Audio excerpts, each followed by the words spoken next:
যে যেখানে আছেন আশা করি ভালো আছেন। আজকে আমি দেশীয় স্টাইলে দেশীয় কিছু রান্না করব, যেগুলো খুবই রেয়ার বা এখন এগুলা বিলুপ্ত হয়ে যাওয়ার পথে। তো সেই খাবারগুলোকে আমি তুলে আনার চেষ্টা করছি। যাই হোক, আমি এই মাছটাকে খুঁজে বের করেছি, পেয়েও গেলাম। তারপরে তো এটা যে কি কষ্ট এটাকে পরিষ্কার করা বা সব কিছু যে উদ্দেশ্যে কেনা সেই উদ্দেশ্য পর্যন্ত পৌঁছাতে মানে মাথার ঘাম পায়ে চলে যাবে এরকম একটা অবস্থা। ভয়ও পাচ্ছি, কিন্তু আমাকে এই যে রেসিপিটা করাই লাগবে, আমার দর্শকদের উদ্দেশ্য হোক বা নিজে খাওয়ার জন্য হোক বা বাসায় পরিচিতির জন্য হোক। তো যাই হোক, আমি এই যে খুবই মানে সব কটাই ভালো মতো পরিষ্কার করেও নিয়েছি, মানে যেটাকে বলা হয় অভিনব কায়দায় স্টিলের আর কুলার মধ্যে রেখে ডলে ডলে আমি উঠিয়ে ফেলেছি। তারপরে যে সবগুলোকে ভালো করে ধুয়ে নিয়ে তারপরে যে পাটায় একটু হালকা ছেঁচে আমি এই যে ভিতরে যে মাছটা আছে বের করে নিচ্ছি। কিন্তু এত কাটাগুলো না, এত ধারালো কাটা, হাতে কতবার যে বেঁধে যাচ্ছিলো। তো এইভাবে কিন্তু আমি স্কিনটা সুন্দর করেও কিন্তু তুলে নিয়েছি, ফোল্ড করবো এর মধ্যে দিয়ে। তারপরে তো একটু যদি দেশীয় রান্না যদি একটু মরিচ বাটা না হয়, কিন্তু সাহস আর পাই না যে বাটাটা অনেক কষ্ট হয়। তারপর দেখলাম যে একটু ব্লেন্ডারে করে নিয়ে দরকার হলে যে পাটা নিয়ে করব। তারপরে যে এটা হচ্ছে দেশীয় স্টাইলের যে মুরগি রান্না হয় আগে, কিন্তু সবাই এরকম আদা রসুন পেঁয়াজটা কিন্তু ছেঁচে দিত। তো আমি এখানে একটা কক মুরগি নিয়ে নিয়েছি আর সব কিছু মাখিয়ে একসাথে তারপরে বসিয়ে দেবো। জানি যে ভিডিওটা অনেক বড় হয়ে যাচ্ছে বা আপনারা ধৈর্যহারা হয়ে যাবেন, হয়েন না, কারণ এখানে অনেক গুলোই রান্না আছে, দেখতে ভালো লাগবে, যেটা আসলে এখন মানুষ করতে চায় না। আমাদের এই স্বল্প সময়ের যুগে এসে আসলে এগুলো করে খাওয়া অনেক কষ্ট। আমি তো নিজে অনেকটাই কষ্ট করেছি এই ভিডিওটার জন্যে। তা অবশ্য আমার কাছে ভালো লাগবে তখনই আপনারা যখন এই ভিডিওটা দেখে কমেন্ট করবেন, তখন আমার কাছে ভালো লাগবে। তো আমি যে মুরগিটা রান্না করব, একটা শসাও নিয়ে এসেছি বাজার থেকে। শসা দিয়ে আজকে আমি এই মুরগিটা রান্না করব। আমি কিন্তু এখানে গরম মশলাটাও কিন্তু আদা ছেঁচা করে দিয়েছি। এই আদা ছেঁচা করে যে পাটায় যে আদা ছেঁচা করা হয়, ওটার কিন্তু আলাদা একটা ফ্লেভার আসে।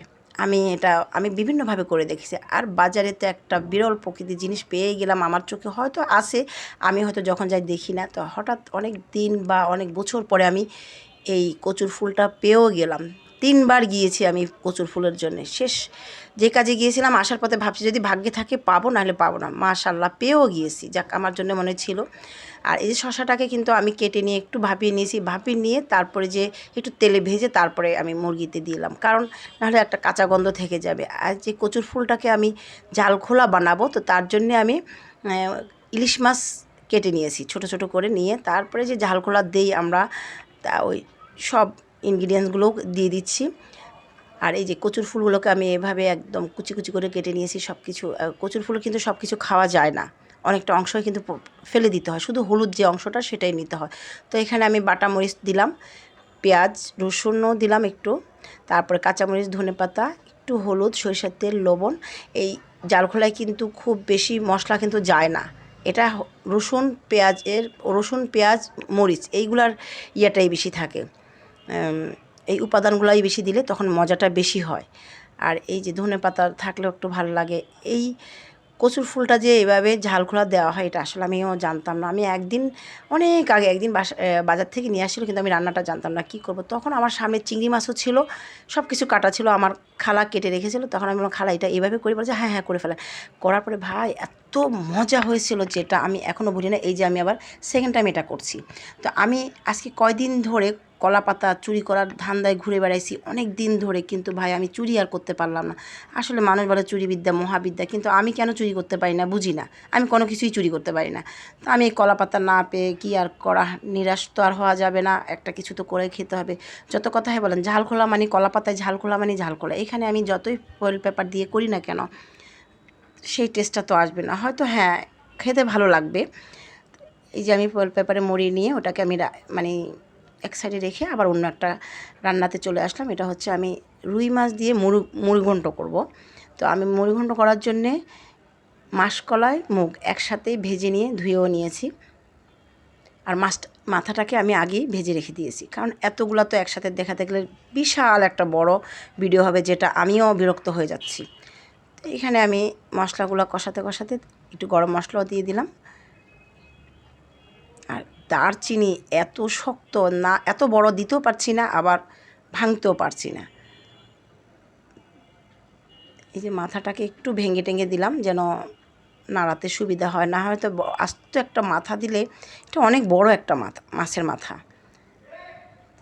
তারপর মশলার মধ্যে আমি মাছের মাথাটা দিয়ে একটু ভালো করে কষিয়ে নেব। আর ডাল যেহেতু ভিজানো আছে, এটা হতে একটা বেশি সময় লাগবে না। তো আজকে কিন্তু আমি সবকটা আইটেমে দেশীয় স্টাইলে দেশীয় রান্নায় করছি, যেটা আমাদের আগে সবাই করতো, বা এগুলো যে কিছু কিছু যে আসলে এখনও করে না, করে। এখন কিন্তু আবার সেই জিনিসগুলাই উঠে আসতেছে, মা দাদিদের হাতের রান্না। তো এই যে মা দাদিদের হাতের রান্না আসলে আমি এখন ভাবি আর কি, যে কেন আমি আমার মাকে সময় দিলাম না, আর একটু দিলে মনে হয় আমি আরও কিছু জানতে পারতাম। কিন্তু আমি আসলে এতটাই মানে একটু চঞ্চল ছিলাম, তো প্রচুর স্থির থাকতাম না। তো যাই হোক, আমি যে মাছটাকে বের করে নিয়েছি পলি মাছের, তো সেই মাছের ভিতরে আমি এখানে হলুদ, মরিচ, জিরা, টালা জিরার গুঁড়ো দিয়েছি, কিন্তু লবণ, রসুন বাটা, একটু আদা বাটা, ধনিয়া গুঁড়ো, লেবু রসও দিচ্ছি, যেটা একটু মাছের গন্ধটা যেন দূর হয়ে যায়।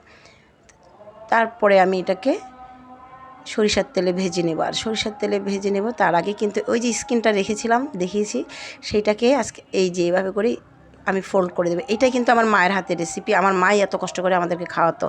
আমি কিন্তু আমার বাসার সবাইকে বলে দিছি যে এটা হয়তো আমার লাস্ট খাবার হতে পারে, আমি জানি না। আর যদি কখনও আমার সেই এনার্জি থাকে বা সেইভাবে করার মন মানসিকতা থাকে, তা হয়তো কখনও করে খাওয়াতে পারি। তো আমার ফলি মাছ মানেই খাওয়াটা এভাবে খেতে ভালো লাগে, আমি এভাবেই করি। আমার ফ্যামিলিতেও দেখতাম যে এরকম করে বেশিটা খেতে চাই মাছটা পেলে। আগে যখনই পুকুর থেকে তোলা হতো, তখনই কিন্তু এইভাবে করেই খাওয়া হতো। তো এই কষ্টটা আসলে মায়ের পক্ষেই সম্ভব, এখন আর এই যুগে এসে আমাদের পক্ষে সম্ভব না। আর এই যে আমি যতগুলো আইটেম করেছি, সব আইটেম কিন্তু দেখাতে পারলাম না। এখানে আমি কিন্তু সেই লতির বিড়া করে ইলিশ মাছ দিয়ে রান্না করেছি, এই যে আমার ঝাল খোলা, তারপরে রসের শিরনি করেছি, টমেটো ভাজি করেছি, অনেক কটা আইটেম, প্রায় 7টা আইটেমের মতোই হবে, মনে 6টা কি 7টা আইটেম আছে এখানে। তো সব কটা আইটেম করা হয়ে গিয়েছে, একটু যাই হোক একটু প্রেশার তো গিয়েইছে, তারপরও ভালো লাগছে যে আমার রান্নাটা কমপ্লিট করেছি এবং আপনাদের মাঝে আমি তুলে ধরতে পারবো এরকম কিছু পুরনো রান্না।